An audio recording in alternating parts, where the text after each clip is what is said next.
Jasmin Trans atrofida yana shov-shuvlar tarqala boshladi. Haqiqat qayerda? So'nggi kunlarda ijtimoiy tarmoqlarda Jasmin Trans nomi bilan tanilgan Muzaffar Rahimov atrofida turli gap-so'zlar va mish-mishlar tarqala boshladi. Bir qarasang keskin ayblovlar, boshqa tomonda himoya va qo'llab-quvvatlashlar.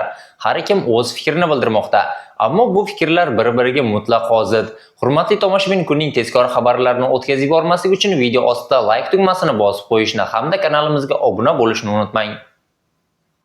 Ayrim foydalanuvchilar Jasminni qo'llab, tezroq ozodlikka chiqsa, unga nisbatan adolatsizlik bo'lyapti degan fikrlarni yozmoqda. Ular tarqalayotgan ko'plab xabarlarni bo'rttirilgan yoki tasdiqlanmagan deb hisoblaydi. Ularning aytishicha, ijtimoiy tarmoqlardagi shov-shuv faktlardan ko'ra hissiyotga ko'proq tayanmoqda. Boshqa tomonda esa keskin qarashlar bor. Ba'zilar uning uzoq muddatga qamalishini xohlayotganini ochiq yozmoqda. Hatto og'ir va haqoratli so'zlar bilan fikr bildirganlar ham bo'ldi. Eng achinarlisi, ayrim izohlarda uning o'limini tilagan gaplar ham uchramoqda. Bu esa jamiyatdagi muhokama madaniyati qanchalik keskinlashganini ko'rsatadi. Shu o'rinda muhim savol tug'iladi. Biz faktlarga tayanyapmizmi yoki shunchaki emotsiyaga berilyapmizmi? Hozircha rasmiy manbalar tomonidan tasdiqlangan ma'lumotlar cheklangan. Qolgan ko'plab da'volar esa ijtimoiy tarmoqlardagi postlar, taxminlar va shaxsiy fikrlarga asoslanmoqda. Lekin internetda yozilgan har bir gap ham haqiqat bo'lavermaydi.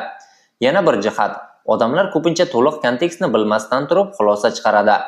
Eski intervyulardan olingan parchalar, kesib olingan videolar, noma'lum sahifalarning insider va ma'lumotlari tezda tarqaladi va ko'pchilik bunga ishonib ulguradi. Ammo rasmiy bayonot va huquqiy jarayon yakunlanmaguncha yakuniy xulosa chiqarish to'g'ri emas.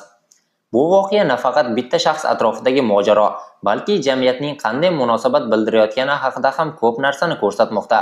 Kimdir adolat talab qilmoqda, kimdir rahm-shafqat haqida gapirmoqda, yana kimdir esa keskin jazo tarafdori.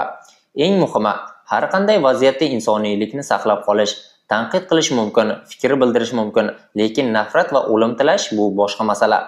Endi savol sizga, siz bu haqda qanday fikrdasiz? Uning uzoq muddatga qamalishini xohlaganlar like tugmasini bosib qo'ying. Ozodlikka chiqsin deganlar kanalga obuna bo'lib qo'yishni unutmang. Agar boshqa fikringiz bo'lsa, kommentariyada yozib qoldirishingiz mumkin. Sizning qarashingiz qanday?